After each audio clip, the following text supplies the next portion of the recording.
My name is Mike Orban. I'm an infantry veteran of the Vietnam War, and I've been invited by the Soldier's Heart to give a real quick video on what are the barriers or some of the barriers that keep a lot of us as veterans from going in to get answers for the difficulties or the issues we're having in adapting from the military to civilian life.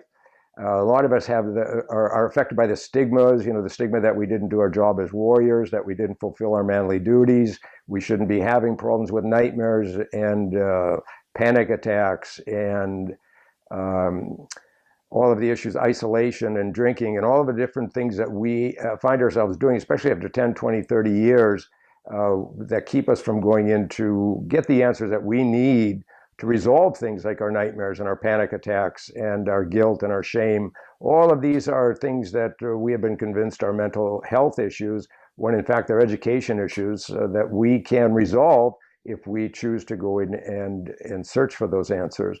And we also want to be careful about the effect of how we're acting on our families. Our families love us, and we have to think more than just about ourselves. We have to think about the entire family unit, and what can we do as veterans, as soldiers, to make sure that we are going in to get the help that we need, get the answers we need, so that we can make the family a very healthy and happy unit.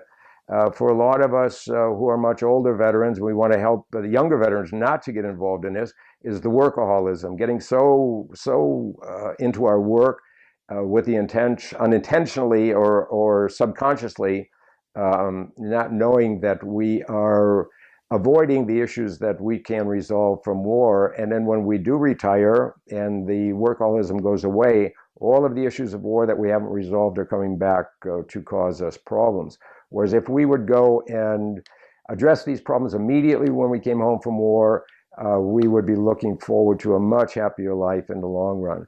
So I would suggest to any of you that have these issues, that are expectations, don't be ashamed of them. The only reason that I had difficulty with some of the issues I had when I came home was I wasn't expecting them. And then I fought them off, and I tried to pretend like they would go away. I was hoping that they would just somehow solve themselves over time, and I didn't know what to do. But going in after I did, finally 30 years after I got home, was a much wiser thing to do, but it would have been a much greater thing to do when I first got home. So the most important thing, another thing that I could leave with you is, think about your buddies and your friends in the military. If they were having issues the way that you are, what is the advice that you would give to them? I mean, someone that you really love and you care about, and you don't want them to suffer. You don't want them to be unhappy. You don't want them to be isolating. What is the message that you would give to them?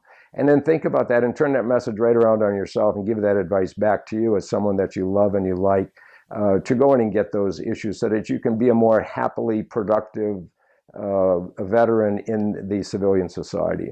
So thank you for inviting me to make this video, and I hope this is helpful information.